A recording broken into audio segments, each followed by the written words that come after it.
and how it's divided fandom fighting over things that are really irrelevant. I think it's well, not entirely irrelevant. So I had previously made a video on the critical drinker and why I think he's a bad faith grifter, and when I was looking through the comments on that video, I saw a lot of people saying that, they used to like the critical drinker. They kind of dug his takes, long time ago. They loved the funny voice he did, and then they just kind of, transitioned away from him when they realized that, oh yeah, he was actually kind of, spitting lies.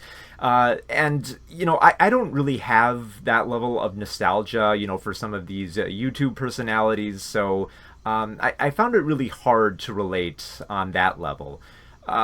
With one exception, though. The one exception of a YouTube film critic right now that I do have a little bit of nostalgia for is Chris Gore. My introduction to Chris Gore was back in the mid-2000s. He would appear weekly on a segment of G4's Attack of the Show, a sort of geek news show that I watched on television regularly when I was in college. And every Tuesday, Chris hosted a segment called DVD Day, in which he quickly reviewed the latest DVDs that were released on that day. Tuesday is the day that DVDs release, in case you don't know. And there wasn't, a lot of talk on television about film that was very passionate. It was mostly just kind of like Ebert and Roper, and they were only on Saturdays, so if I wanted to watch somebody talk about movies during the week, I would regularly tune in to watch Chris Gore on G4. And no, I did not intend for that to rhyme. Chris spoke highly and excitedly about films, which kept me coming back for many, many weeks. And I particularly dug when he'd do these kind of rapid-fire reviews where he'd just try to recommend a whole batch of DVDs in a very short amount of time. It was more like a timed game show than like a bunch of movie recommendations. It was pretty fun. I dug it. I later learned that Gore was the founder of the magazine Film Threat, and I also learned of the independent film he wrote and produced, My Big Fat Independent Movie, which is definitely a product of its time. Now, Chris Gore has reviewed movies on other TV programs, but for the purposes of this video, I want to focus specifically on his magazine of Film Threat. Film Threat was first established in 1985 as a film magazine that aimed to be more diverse and distinct from typical movie journalism. It was created by Chris Gore and Andre Seawood, both of whom were university students. Chris Gore originally viewed the magazine kind of like this, described in his own words, quote, "I thought, wouldn't it be great to start a punk rock attitude movie magazine, and then the people from the magazine would eventually go off and make films? Wouldn't it be great?" Well, one of them went off to make films because after a few issues, Seawood set off to do just that, and Gore then decided to relaunch the magazine in 1988 with Paul Zimmerman. During this time, the two of them were kicked out of the Toronto Film Festival. After trying to keep Film Threat alive for years in publication on its own, Chris Gore found a mainstream publishing deal with Larry Flynt Publications in 1991. And yes, I am talking about that Larry Flynt. And this seemed like a sweet deal, since the printed issues would get more circulation as a bi-monthly film journalism magazine. Despite how well Film Threat did in sales, Larry Flynt Publications didn't continue with the magazine after 1993, when the tenure was up. Chris Gore, however, was determined not to let Film Threat die, so he bought up the rights in 1996 and relaunched Film Threat again. And it lasted for about 2 issues before it had to stop again in 1997. Now, luckily for Chris Gore, the internet would end up saving his publication. The Film Threat website lasted much longer than the magazine. It lasted so long, in fact, that Chris was willing to sell off the rights to editor Mark Bell in 2010. But Bell had plans that were a bit too ambitious. So when Bell had control of the website in 2011, he decided to launch a campaign that would allow Film Threat to make a quarterly print and ebook. To make this happen, he set up a crowdfunding campaign for $30,000. And it didn't go well. So the website tried once again to raise $30,000, and that also didn't go well. When all was said and done, Film Threat only ended up making about $5,000 from their crowdfunding campaigns. Also in 2011, in a bid to keep the business going, Film Threat set up a service for unsolicited submissions, or, to put it more bluntly, they wanted indie filmmakers to pay them for reviews. So Chris Gore's baby was in trouble, and he decided to come racing back to save it. He bought back the rights to Film Threat in 2015, took down the website, and started a new crowdfunding campaign to save Film Threat. He made a Kickstarter campaign in 2016 to raise $125,000. he only ended up making about $63,000. So Gore tried again with a much smaller goal of $37,000. And even though this Kickstarter campaign made much less money than the previous one, only about $56,000, it still cleared the goal so that, Film Threat could be saved. With Film Threat fully funded, the publication was relaunched in 2017 with Gore once more at the helm. So finally, Chris Gore was back in control of Film Threat, and he was going to deliver punk rock movie journalism. And by punk rock, I mean kind of in the way that, like, the Sex Pistols was punk, so not very. So what is the Film Threat website like now? Well, let's take a look. Okay, they have, movie reviews here. Wow, a lot of smaller films here.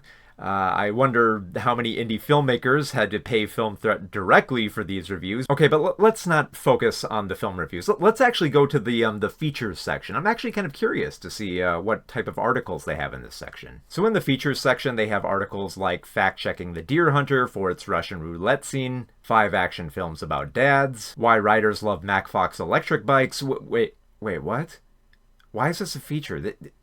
This is just an ad. Elevate your outdoor space with premium black Adirondack chairs? $300 spins at Canadian casinos? The evolution of online casinos? Cryptocurrency cards? How to make money with cryptocurrency? What the fuck is going on with this website? These are just blatant advertisements they're trying to pass off as feature articles. However, even when those features are not trying to sell you on products or scams, they're not really all that good. This feature article aims to make a case for AI as a better tool for filmmaking. Steal Hollywood's soul back with AI? What the fuck is this? Okay, so this article was written by Christopher Moonlight, a man who thinks he's a filmmaker because he uses AI. And he's apparently written a few articles for Film Threat. Here's one where he says Hollywood can't handle sexy stories, but if you actually read the article through, it's mostly just him bitching about getting a comment that people don't like his shitty AI porn. So the majority of Moonlight's articles are just championing AI filmmaking and trying to promote his AI films in hopes that he'll be taken seriously as a filmmaker. Yeah, good luck with that, dipshit. The other feature articles are topics about casinos and movies, the best movies set in Las Vegas, and just unambiguous ads for Australian casinos. Punk rock movie journalism. In addition to turning his website into an article dumping ground for cryptocurrencies and AI advocates, Chris also did interviews for the Film Courage YouTube channel. He appeared in such provocative video titles as Why 99% of Movies Today Are Garbage. The video starts with some decent points about studio films being made by committee and how that leads to poor quality films. But from there, Chris Gore starts arguing that mainstream audiences don't like politics woven into their movies. I should note that this interview was conducted in 2021 because 2023's best performing films were Barbie and Oppenheimer, 2 films that had very vocal politics in them. So I don't think money was left on the table with Barbie's misunderstanding of fascism and Oppenheimer's condemnation of Harry Truman. I don't think those films left money on the table. I think those films ended up getting all the money and the table. The funny thing about this interview is that Chris Gore briefly brings up how arbitrary Star Wars fandom bitching has become, and then immediately pulls back from it. And how it's divided fandom fighting over things that are really irrelevant. I think it's well, not entirely irrelevant. Chris then asks this. We really are losing that American identity because we become so fractured as a culture. And I think where's the movie that we all love, without debate, that we've all loved? Barbie? Oh wait, sorry. This was in 2021. Paddington 2? Exactly. I don't know that there is one. Oh, okay, I see. It's rhetorical. He doesn't really want an answer to the question. But also, so what if we all don't agree collectively on one film that we love without debate? Why does that matter in the grand scheme of things? Isn't it good that we all have varying perspectives on film quality and that films don't have to be built safe enough to appeal to everybody? So it doesn't feel like films were made by committee? Getting back to that point, Chris Gore also brings up how bigger films are now more built for international markets than the American market. Except, no, Not really. Like, you brought up Joker. That film made over $1 billion, and that didn't play in the money-making country of China. In fact, the bulk of Marvel's Phase 4 didn't play in China at all. Another funny thing that happens in this video is when Chris decries big studio films and is then presented with a big studio film he likes that starts to form cracks in his argument. What about Mank? What's that? What about Mank? Mank, yeah. I don't know how you make a Mank. Yes, how do you make a Mank? It's a real mystery how that film was made and ended up being so good, except it's really not that miraculous. It was directed by David Fincher, who already had a huge contract with Netflix to make films like this. There is a discussion worth having about how Fincher likely had more control over this project due to his notoriety, granting him greater negotiations. But Chris doesn't really address this aspect. I do, however, appreciate the fact that Chris Gore does admit that, this film about the writing of Citizen Kane was mostly made for movie geeks. Like, I think the film is fine, but it's definitely not a film that we all love without debate. And that's fine. What is not fine with Mank is treating it like it's some weird anomaly that broke the mold of the studio system, like an enigma. The movie is certainly not common and likely required more debates over contracts, but it's not a real shock that David Fincher made a movie that you like. Even Chris can see his argument falling apart with this admission, as he admits that maybe it's only 97% of all modern movies that are bad. But also only the mainstream movies. I really enjoyed Mank, but that's not a mainstream audience movie. So kudos to Netflix for that. But yeah, I wouldn't say that. I like to be an optimist, so I don't know that 99% of the studio movies are bad. Maybe it's more like 97. We can quibble about the percentages, but stuff leaks through. Maybe he was wrong when he said that 99% of all movies are bad. Oh, no, wait, hang on. He did a part 2. So the interviewer asks Chris Gore if he wants to clarify or add anything from the previous video. He uses this opportunity to talk about gender-swapping characters. He says that it's pandering and uses Terminator Dark Fate as an example, believing that nobody loved that film. The wrong way might have been the Terminator film Dark Fate.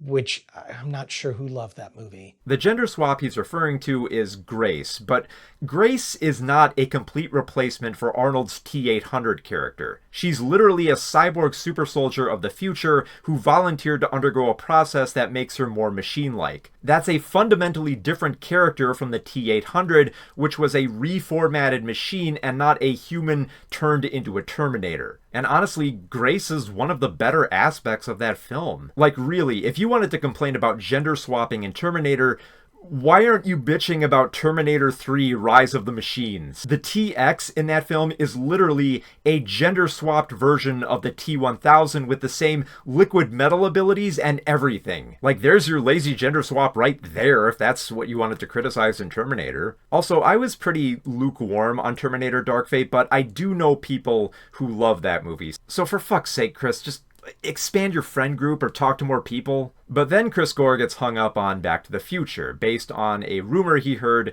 about a gender-swapped remake. But that's a franchise I don't think you could ever gender swap the lead,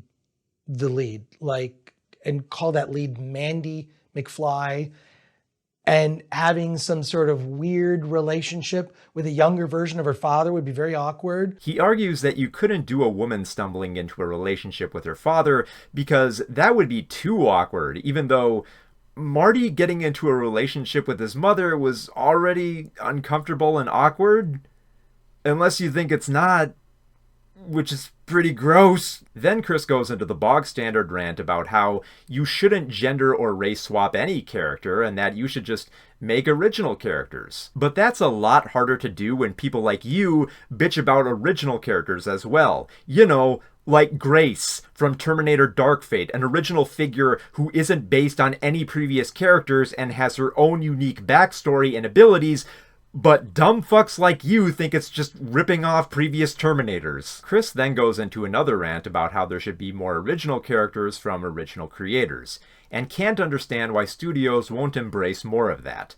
And so I don't understand why there's not more of an effort to find people who have created original characters that are all across the spectrum of ethnicity or gender, and make movies with those characters. And you don't have to be that much of a genius to know why this is a hard sell. Audiences tend to gravitate more towards what they know rather than embrace original movies. It's challenging to convince an executive to invest millions of dollars in an original idea with no established intellectual property history to ensure a profit. That's why sequels and remakes are ensured to, if not draw an audience, then at least gain notoriety. Why don't you take a look at the most profitable films from 2024? Let's see, well, there was Inside Out 2, a sequel and also Pixar's most profitable film to date.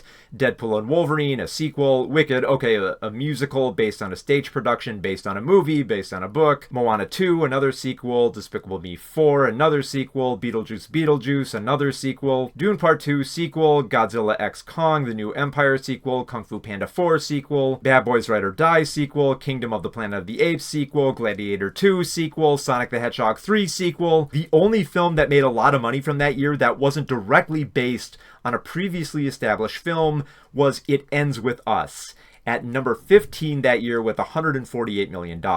And even that film was based on a book. It's kind of hard to convince a studio to make original films with original characters from original creators when going back to the IP well is still the safest route. The interviewer then asked Chris what he would say to a male version of a film like Heathers, Jennifer's Body, or Mean Girls. So if I come in and say I want to do a male version of Heathers or Jennifer's Body or Mean Girls, hey, there's male bullying, there's all sorts of stuff. So it's John's body, okay? Sure. It's a fair question, as the person asking thinks that it could tap into a different aspect that men face in their lives to offer a different parallel. Chris tries to argue that this wouldn't be good because we've already seen these stories. Yeah, Chris, people have, but they seem to keep coming back to the same stories time and time again, considering they won't stop going to sequels and remakes. That's not probably going to work, or it's so blatant that I'm flipping it. Here's the thing. I've seen that story. So I've seen those stories. Changing the gender is not going to, is sort of, make me care about the character, because the point is this, I identify with so many characters that aren't me. I got a little frustrated with how Chris then tries to argue that gender ultimately doesn't matter because when you watch films, you're meant to identify with someone who isn't you. And yes, that's not entirely wrong. I also view film as an empathetic medium, but also, Chris, there's a fuckload of more movies with white guys that I can relate to. I don't feel the same pressure to identify with people who are not my race or gender because I have plenty of films where I can see myself on the screen. Chris then argues that what makes films great comes down to storytelling and that gender and ethnicity are irrelevant. I think that what's lacking in the storytelling is making these stories universal. So the gender and ethnicity is irrelevant. It should be irrelevant. I don't entirely agree. There are some films where race and gender are absolutely relevant to what makes certain films good. But also, if those aspects are irrelevant, why would you make a big deal out of Terminator Dark Fate? I didn't exactly like that film either, but I didn't like the story, but it wasn't because of the gender swapping shit, because that was irrelevant. It literally wasn't a gender swap Terminator model. The interviewer then ends by talking about how a woman version of Biff might be interesting, but Chris just shoots this down and immediately pleads for there not to be a female Back to the Future. Yeah, just you had said earlier about the Marty McFly character turned into Yes. Andy McFly, and you're right. It wouldn't work especially for the one fact of flipping it with the dad. Now, to have a Biff character that's female, that's bullying her, that actually would be interesting. And then her sort of going on this journey and playing in a band. See, now you're being like a studio executive and you're pitching the female Back to the Future. Do not ruin Back to the Future by making a female Back to the Future. It would be terrible. And wow, just way to not engage with the question, Chris. I thought gender was irrelevant to a good story. Could there be a good story in a movie remake of a woman who is a bully? If race and gender are irrelevant, why should the IP be relevant too? Why are race and gender not an issue, but your precious canon is different? Anyway, Chris also creates videos on the Film Threat YouTube channel, tackling topics as diverse as complaining about a wobbly chair in the Obi-Wan Kenobi TV show. There was a shot on the starship and little Leia gets up from the chair. It's a freaking chair that like wobbled when she got off the chair. A freaking IKEA chair against the wall. No, okay, they're putting chairs against the wall. I'm sorry, but this is the most irrelevant shit to complain about. Like, seriously, a wobbly chair? This is what you're getting angry about? This is something you felt the need to post a video about? Who gives a shit? It's a loose chair. Does that seriously take you out of this sci-fi adventure series where everything is a little dirty and rusty? I don't have any words for this. It's dumb. It's just dumb! But that's not even the worst video that Chris Gore did on Star Wars. The worst one by far was his review of Andor Season 2 with co-host Andy Ng. Okay, I cannot stress this enough.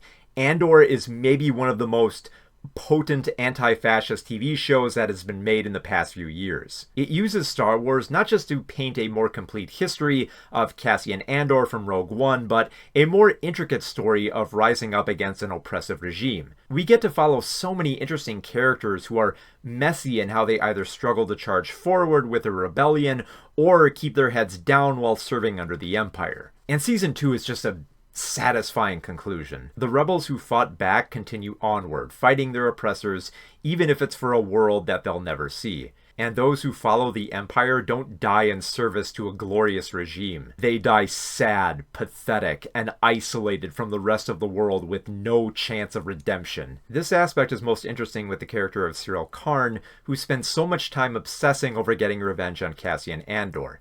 And when he finally gets close enough to attaining that revenge, the last thing that Cyril hears from Andor is remarking how he doesn't even know Cyril's name. Cyril doesn't die as a loyal company man in service of the Empire. He dies a pathetic nobody, the same way that all fascists should. So, what do Chris and Andy have to say about Andor? Well, it's just the two of them talking about how dumb they are for not being able to follow the show or read any of its themes. I don't understand how people really like this series. It's just hard to follow the damn stories. But the wedding, I mean, I guess I hear people talk about, the meaning of the wedding. I certainly didn't pick it up. I'm not getting the subtext. Maybe I'm not getting the greatness of it, but it's just like, wow, that just felt wasted. Yeah. The first 6 episodes of season 2 was insufferable. Look, season 1 had its flaws. I think there are things in that you could have cut out.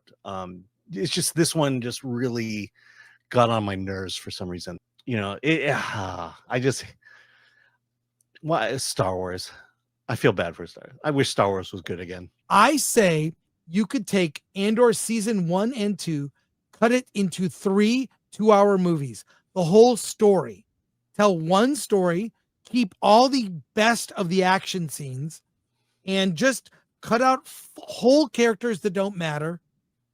Cut out like just nonsense and a lot of melodrama, and just get to the good parts. Alan, your final thoughts? Final thoughts? Yes. Rest in peace, Star Wars. Like, is there anything? Oh, Mandalorian Grogu. There you go. Looking forward to that. I love how they're baffled by how anybody can like this show, and then the comment section is just overflowing with people saying that they love the show. It's hilarious. It's pretty much everybody laughing at Chris and Andy for having limited attention spans. Even the people who love Film Threat are calling them out for this shit. As you may have noticed from some of the clips I'm showing here, Chris Gore is now associating with people who are, well, they're kind of, okay, let's not mince words here. They're right-wing bad faith grifters. He's not just hanging out with them either, he's adopting their viewpoints as well. A narrative that they formed was that the Marvel Cinematic Universe had too many women leads out of the dozens of films with male leads. The grifters started calling it the MCU, a point that Gore agreed with, stressing that it would ruin childhoods. First off, if your childhood was ruined by a woman as a superhero, you were raised poorly. I'm sorry, but if this is traumatizing to you, please grow up and get help. Second, there are not that many women-led films in the Marvel Cinematic Universe. As of this video, there are currently 36 films in the Marvel Cinematic Universe. Out of all of them, there are only 4 films in which a woman is the central and titular hero. Those films being Captain Marvel, Black Widow, Black Panther, Wakanda Forever, and The Marvels. That's it. 4 films out of 36. That doesn't really seem like an epidemic in the MCU. Okay, maybe 5 if I'm being generous with Thor Love and Thunder, but Jane Foster did not really take over the role of Thor for the next movie, now did she? So after complaining about the MCU, people who have worked with Chris before brought up how weird it was for Chris to say stuff like this. And Chris's reaction to his peers being baffled by his behavior was pretty much a shrug, almost coming off like, yeah, I know this doesn't make sense, but this is my life now. Okay, so let's take a look at a few more videos on the Film Threat YouTube channel. There's this one here called What Woke Looked Like in the 80s. This is Chris looking at footage of Christians condemning E.T. and the Smurfs as satanic. The little fellow that I've got in my hand here, most of you would recognize him as E.T. Today, we have really a couple of subjects, but the same theme. One is, does a little fellow like this have satanic effects on your child? There are a number of occultic images portrayed in E.T. I mean, we've all had that thought. And Chris directly compares the religious right of the 80s to the woke progressives of today. Like, I really do think the religious right of that era was kind of as annoying as the sort of woke, nose ring blue hairs of today. Yeah. They're just as annoying. And he doesn't really draw any direct parallels here. There's not even anything insightful made about how the religious zealots of the past directly correlate with the vocal progressives of the modern era. He's just like, yeah, I grew up in the 80s. I remember this. That was a thing. Well, what do you think, Alan? Oh my gosh. It reminds me of the good old days. Yeah. And this is pretty much just Chris's whole stance now. He's just trying to crowbar in these anti-woke talking points to his coverage of film. And it is just pathetic. Okay, so here's a video where he talks about Lily Wachowski developing a trans dystopian horror and just, oh, this is going to be bad, isn't it? Lily Wachowski, formerly of the Wachowski brothers, now the Wachowski, I guess, sisters. Yes, Chris, they transitioned. They're not brothers anymore. They're sisters. They've transitioned for years. Stop being fucking weird about this.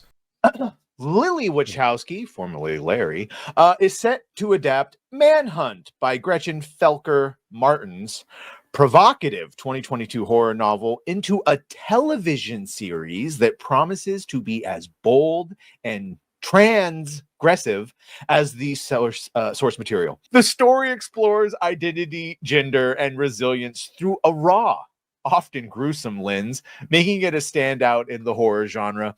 Felker Martin expressed her excitement on social media, emphasizing the show's unapologetically queer spirit and her pride in co-writing it with Wachowski.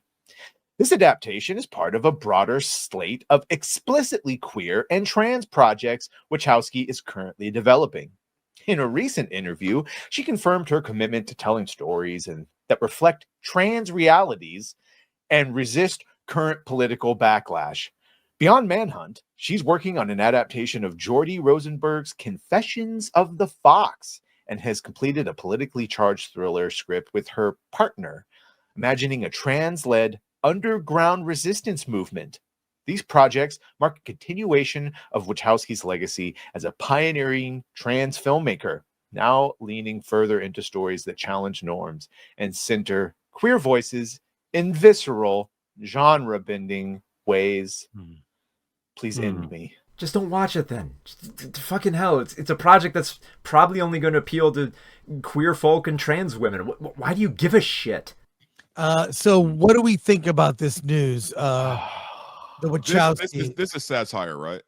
No, it's not. No, this is a real thing happening. They have no... Okay, being a victim is their currency. They're not actually victims, so they have to build dragons to slay. And this is a fucking imaginary where all the straight men are going to be... This is a dragon for them to slay, and look how stunning and brave our world is.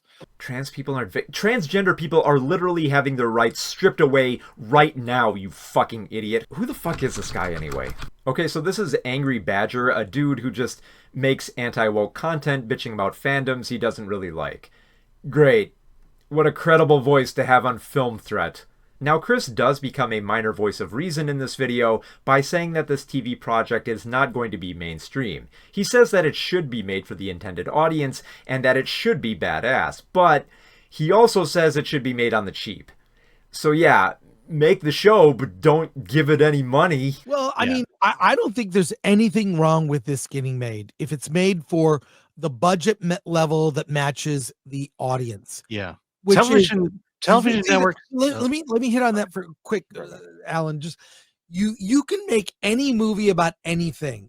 Consider the audience. This is not mainstream. Then Andy goes into his rant about how you shouldn't rely on the queer community to support a project. You know, you look at Disney, you look at Lightyear, you look at Strange World, both having very gay themes in them. And I think they were anticipating that the gay community would come out and support it, and they didn't. And that was the fallacy, and that's the falsehood. And not only did the gay community not support it, neither did the straight community come out and support it. Chris then tries to defend his position that he has a gay writer on Film Threat who refused to review the mainstream gay movie Bros, as if to play identity politics with their stance on this project. By the way, Alan, if you recall, we have we have gay writers at Film Threat, and we asked one of our gay writers, would you review Bros? And what did that person say? Hell no. Then we hear from Dante James of the Verbal Riot YouTube channel, which, no surprise here, more anti-woke geekdom nonsense. So it's no surprise that he makes a transphobic joke about the Wachowskis. I don't think, look, there was a time when the Wachowskis' name meant something, and it was probably when they had balls. He then argues that the Wachowskis have done nothing in the last 15 years to warrant them getting a network show. What have they done in the past 15 years that would warrant anybody giving them a network show to do, or a cable show to do, or a streaming service? What have they done since the first Matrix? Well, back in 2015, the Wachowskis made a little show for Netflix called Sense8, which was a pretty awesome queer show considering it was co-created by J. Michael Straczynski, the creator of Babylon 5. That show actually lasted for 2 seasons and received an Emmy nomination for being a unique portrayal of gender and sexuality. Also, I stand by Matrix Resurrections being a great film. Fuck off with these complaints about it not being the film you remember from your childhood. It was a sequel that took the middle finger to Warner Brothers and made a personal film about fighting back against corporate forces trying to stifle identity, all in the name of IP. That film rocks. Fuck you. Chris then tries to argue that this project is not a good idea because it's not mainstream. People are pushing this. It doesn't fly. It doesn't fly mainstream. Make it, there's a market, make scale to the market, which I believe to be very small. I'm sorry, but if you want better media that is not just regurgitating sequels and remakes, as Chris seems to stress, you have to go against what studios consider safe bets. And Lily's transgender dystopian horror show could be divergent and enticing enough to, be a really good show. And this is what I hate most about Chris Gore having this conversation. He's not talking about how this story could be an entertaining show or how it wouldn't make for engaging television. He is only discussing this from a business perspective, approaching the material solely in terms of whether it will generate revenue. And I thought you didn't like it when people talk like executives, Chris. So why aren't you discussing the appeal of the show and instead judging how much money it should receive? Why aren't you actually talking about the story or what type of show this could be? Why are you intentionally trying to devalue the queer audience by saying this shouldn't get a lot of funding? This is such a loser discussion of just trying to say you don't want to see transgender stories and that they should be pushed far into the background. Just don't watch the show then. If you don't care about anything Lily Wachowski did in the last 15 years, why the fuck do you care about what she does now? But easily the most embarrassing thing I think Chris has made with his Film Threat YouTube channel is his live streaming event.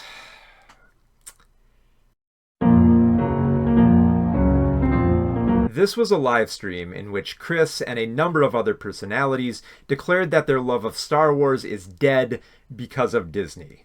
Film threat, nerdrotic, those like you brave souls who have covered this travesty. Do not go quietly into your Disney Plus subscription. Continue to produce content even when attacked by the show itself. But you no longer need fear communist witch spaces or witch collectivists or whatever they are. For your watch party has ended.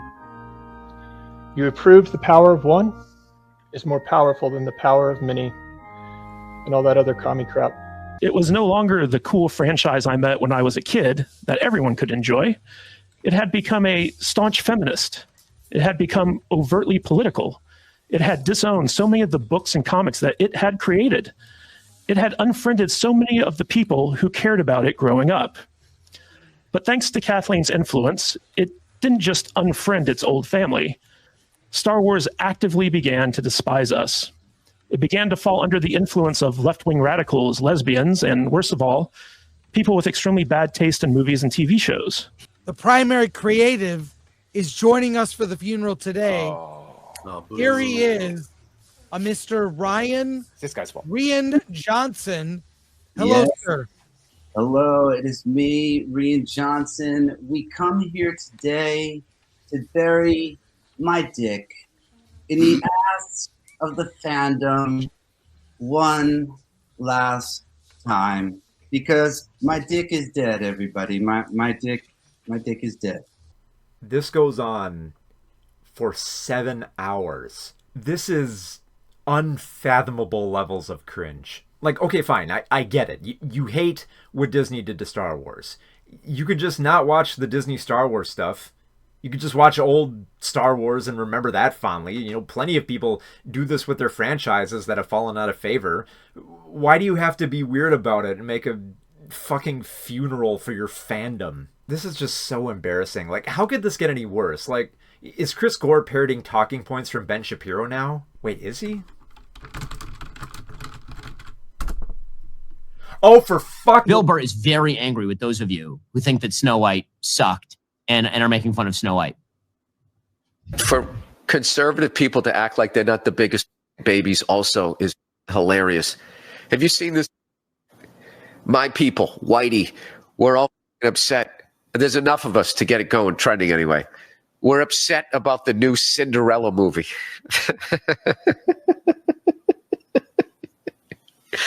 The actress playing Cinderella isn't white. There's no prince. They changed the story. What am I going to tell my kids?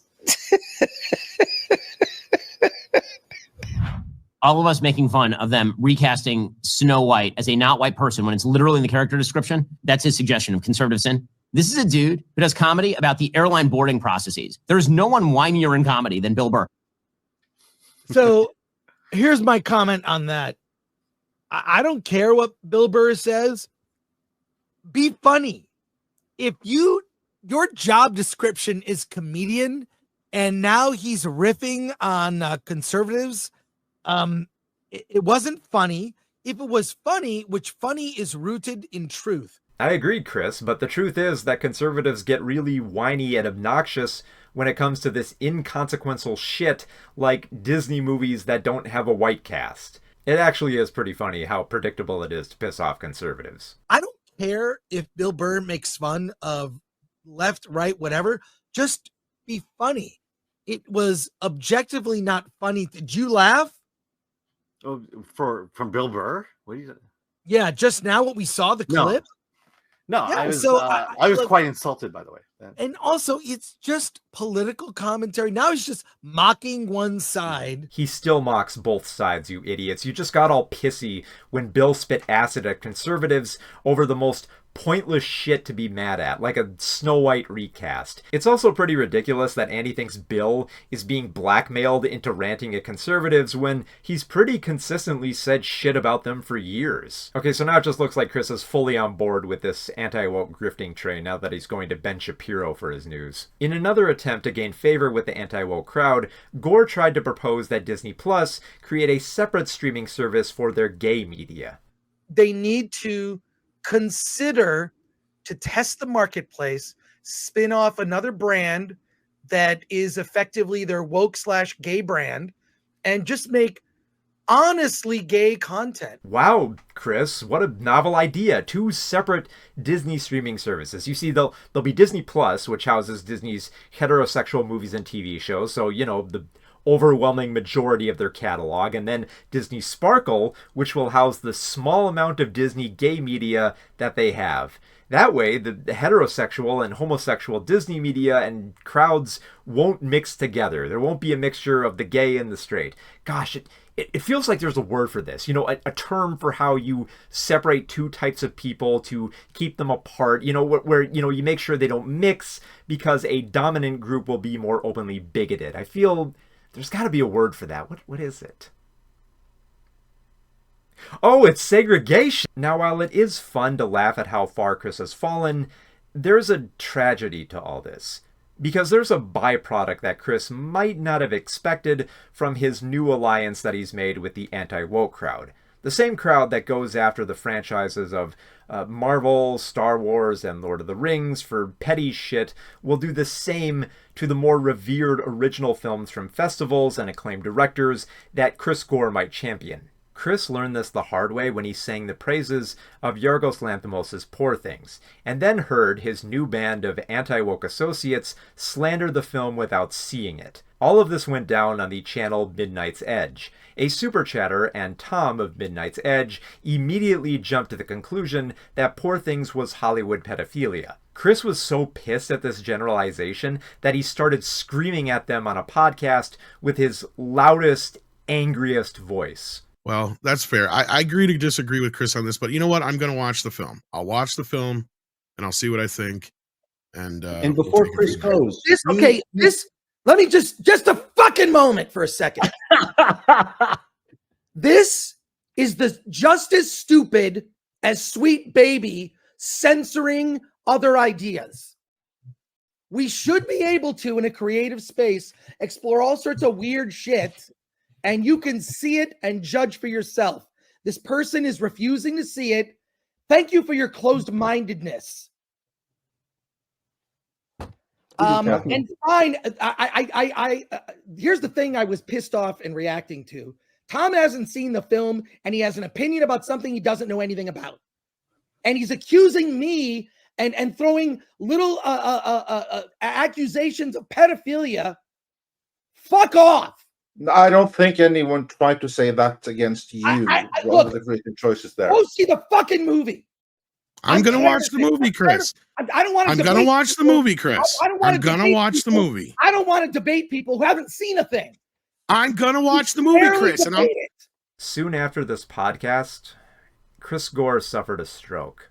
And just, Chris, I think associating with these grifters might literally be bad for your health. I honestly feel sorry for Chris. I mean, this guy clearly wants Film Threat to succeed, and he's been fighting to keep this publication alive for decades. And watching him go from being the exuberant movie geek I love watching on G4 to the bane of modern movie geekdom is just personally very tragic. One of the most underrated animated pilots of all time is Welcome to Eltingville. Based on the comic book, the show centers around a local group of geeks who they're just awful. They're incredibly astute when it comes to geek culture and possess a wealth of pop culture trivia. And what do they use it for? Well, starting fights over action figures and bootleg VHS tapes. The satire here is as clear as day. The geeks who obsess over Star Wars, Star Trek, and D&D are not portrayed as heroic with their smug and angry admission of their geek cred. They are mean, violent, disgusting, and ultimately end up with nothing more than bitterness by the episode's end. Welcome to Eltingville is brilliant because it forces the obsessed geeks to laugh at the worst versions of themselves. It's great satire because if you've frequented comic book shops and geek conventions, you know somebody who really is that bad. And unfortunately, that's now Chris Gore. Look, I don't know what's in Chris Gore's heart. I don't know if he truly believes the dumb shit he's saying or if he's only trying to court the anti-woke crowd for notoriety and money. All I know is that I don't like what he has become. While I do still see glimmers of that geek who genuinely loved films with a passion, it's a light that has grown much dimmer than it was before. I'd say I want more of that old Chris Gore that I grew up with, but I don't think he's ever coming back. Chris Gore and Film Threat are already so deeply entrenched in the anti-woke grifter space that there's no chance of them reforming in the future. I used to be a fan of Chris Gore. I loved him when it really did feel like he was trying to make punk rock film journalism, but now he's just a punk embracing the most toxic elements of geekdom. I don't think there's anything I can say that'll convince Chris to turn away from this crowd that he's cultivated. He's too old at this point that I doubt there's much that'll turn him away from this mindset. So, I guess all I can say is so long, take care of your health, and good luck with Film Threat. I hope it's personally worth it that you now associate with shitty online culture warriors and host a movie website filled with articles about cryptocurrencies and online gambling. Hey folks, thanks for watching my video on Chris Gore. If you enjoyed it, be sure to leave a like and subscribe for more video essays as well as movie reviews that I do on this channel. I also have a Patreon you can check out below, which will also give you access to some of my movie history books that I'm writing. And yeah, I'll see you in the next video. And if you're wondering where Scanners went behind me, I got it in my hand right here. I'm going to watch it after this. I need something to clear my head, not blow it open like I did with Chris Gore.